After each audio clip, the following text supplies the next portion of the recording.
Good morning बच्चों।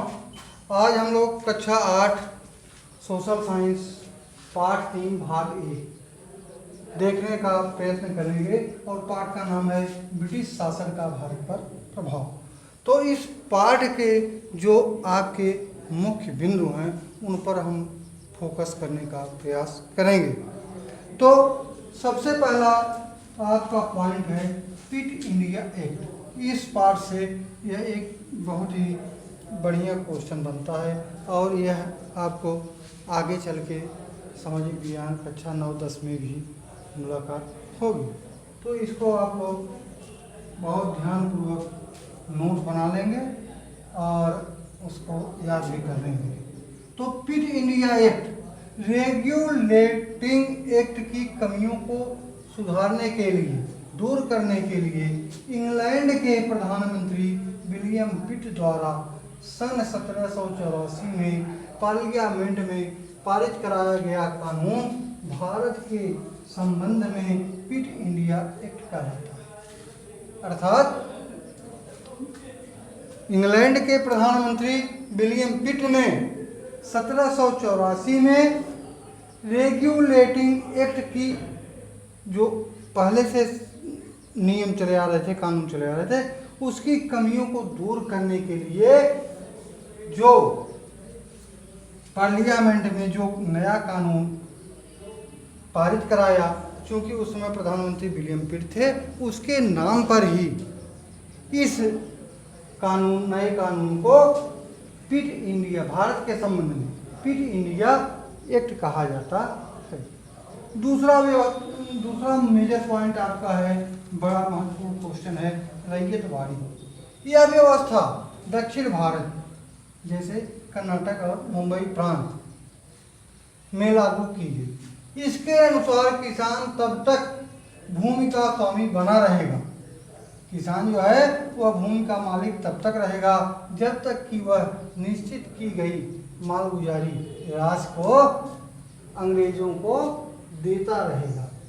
इसका आशय यही है कि दक्षिण भारत की वह व्यवस्था जो अंग्रेज बनाए थे, इसके अनुसार किसान जब तक उनके द्वारा निर्धारित की गई राशि को अंग्रेजों को देता रहेगा तब तक वह भूमि का मालिक बना रहेगा। अगला है प्रेसिडेंसिया।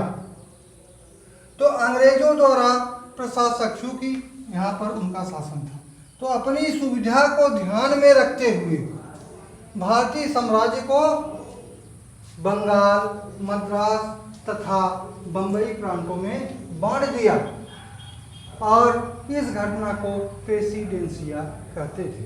जैसे आज भी अपने देश को 28 राज्यों 9 केंद्र शासित प्रदेशों में बांटा गया है शासन की सुविधा को देखते हुए। ठीक उसी तरह अंग्रेज जो थे अपने, चूंकि हम उपनिवेश थे, भारत में अंग्रेजों का राज था, तो पूरे भारत को उन्होंने बंगाल, मद्रास और बंबई नामक प्रांतों में बांट दिया और उन भागों को प्रेसिडेंसिया कहे। अगला है लॉर्ड डलहौजी। भारतीय राज्य का, अंग्रेजों का जो भारत में राज था, उसका अंग्रेज गवर्नर जनरल था, एक अधिकारी था। उसने मतलब लॉर्ड डलहौजी ने भारत में रेल लाइन का निर्माण कराया तथा डाक एवं तार व्यवस्था लागू किया। अगला है अंग्रेजी शिक्षा से लोगों में, जो उन्होंने अंग्रेजी पढ़ाया, राष्ट्रीयता की भावना पैदा हुई।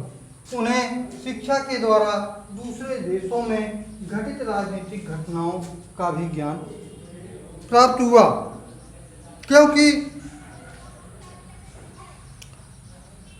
वे जनता और अंग्रेजी जानने वालों का एक ऐसा वर्ग बन गया जिससे समानता एवं स्वतंत्रता के आधार पर अंग्रेजों के विरुद्ध जनमत तैयार किया जा सके। जो हमारी स्वतंत्रता की जो लड़ाई हुई उसमें आगे चल करके बहुत बड़ा लाभ मिला। और इसके बाद अब हम इसी पाठ का अभ्यास देखते हैं। जिसमें कि पहला क्वेश्चन क्या होता है, सही विकल्प पर सही का चिन्ह लगाइए। अब हम इस पाठ को एक भाग में, पाठ 3 को एक भाग में ही समाप्त करने का प्रयास करेंगे। और अब हम अभ्यास प्रश्न सही विकल्प पर सही का चिन्ह लगाने वाला, अर्थात ये जो बहुविकल्पी प्रश्न है उसको देखने का, समझने का प्रयास करते हैं।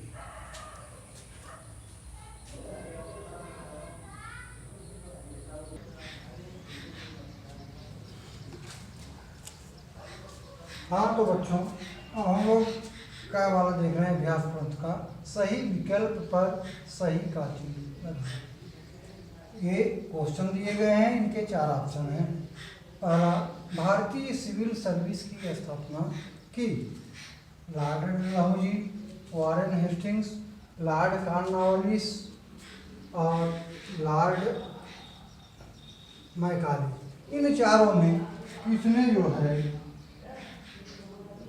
भारतीय सिविल सर्विस की स्थापना की? तो तीसरा ऑप्शन आपका लॉर्ड कॉर्नवालिस सही है। इस पे हम सही का चिन्ह लगा देते हैं। दूसरा क्वेश्चन है, भारत में प्रथम रेल थाने से बंबई तक चलाई है किस सन में? सन 1843 ईस्वी में, सन 1863 ईस्वी में, सन 1853 ईस्वी में, सन 1854 ईस्वी में। तो इसका तीसरा ऑप्शन सन 1853 ईस्वी में सही है। इस पे हम टिक मार देते हैं। तो तीसरा क्वेश्चन है, सन 1774 ईस्वी में सर्वोच्च न्यायालय की स्थापना हुई, मतलब किस स्थान पर?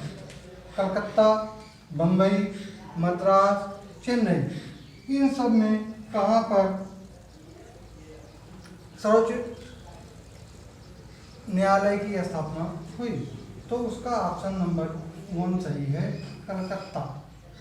फिर चौथा है, सती प्रथा को समाप्त करने के लिए सघन प्रयास किए, किसने सबसे अधिक प्रयास किया? नंबर 1 ईश्वर चंद्र विद्यासागर, राजा राम मोहन राय, लॉर्ड डलहौजी या ये सभी? तो इसका आंसर है बेटा राजा राम मोहन राय। तो इसको हम सही का चिन्ह लगा लेते हैं। अब इसके बाद हम लोग रिक्त स्थानों की पूर्ति करने का प्रयास करेंगे। आप लोग इस सब को नोटबुक में बराबर लिख करके और उसको याद करते रहेंगे।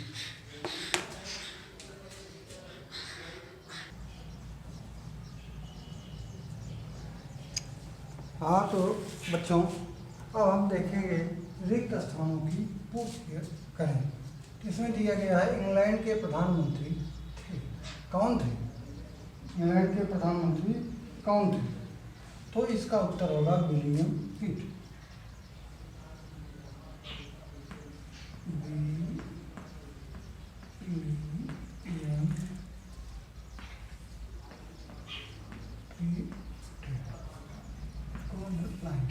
हमने पहले भरा विलियम पिट। दूसरा है, धीरे धीरे यह संस्था भारतीय प्रभुसत्ता की बन बैठी। कौन, क्या बन बैठी? संस्था भारतीय प्रभुसत्ता की क्या बन बैठी? स्वामी। यहाँ पर हम देंगे स्वामी। धीरे धीरे यह संस्था भारतीय प्रभुसत्ता की स्वामी बन बैठी। तो यहाँ पर हमने भरा स्वामी। दूसरा है, थाने की जिम्मेदारी किसको सौंपी गई? दरोगा। किसको सौंपी गई? दरोगा। किसको सौंपी गई? दरोगा। फिर भारतवासियों को एक लंबे समय तक किसका शासन का भार, किसके शासन का भार ढोना पड़ा? ब्रिटिश।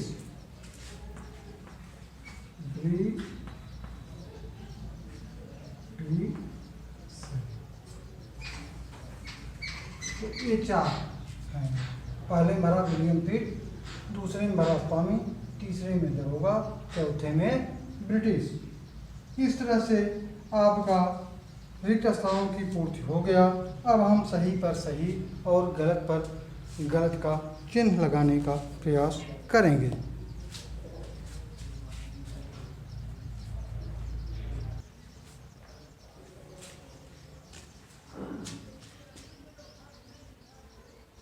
हाँ तो बच्चों, अब हम लोग सही कथन के सामने सही तथा गलत कथन के सामने गलत का चिन्ह लगाएंगे। राजा राम मोहन राय पाश्चात्य शिक्षा पद्धति के समर्थक थे, यह सही है।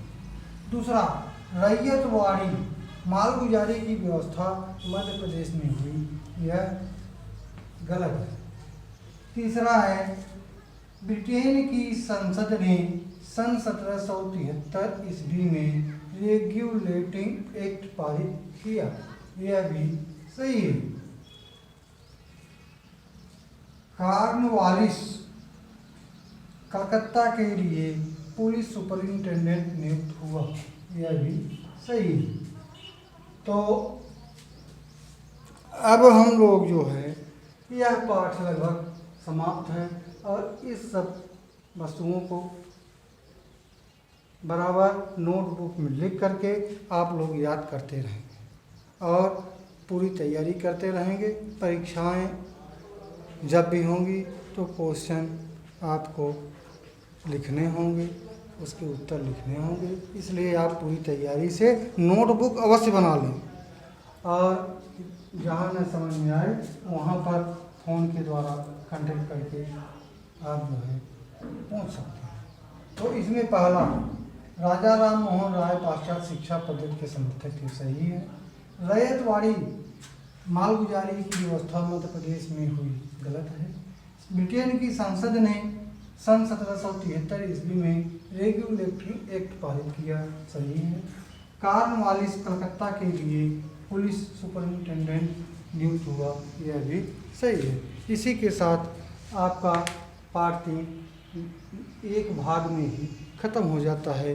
अगले दिन हम एक नए पाठ और नए वीडियो के साथ फिर उपस्थित होंगे। जय हिंद, जय भारत।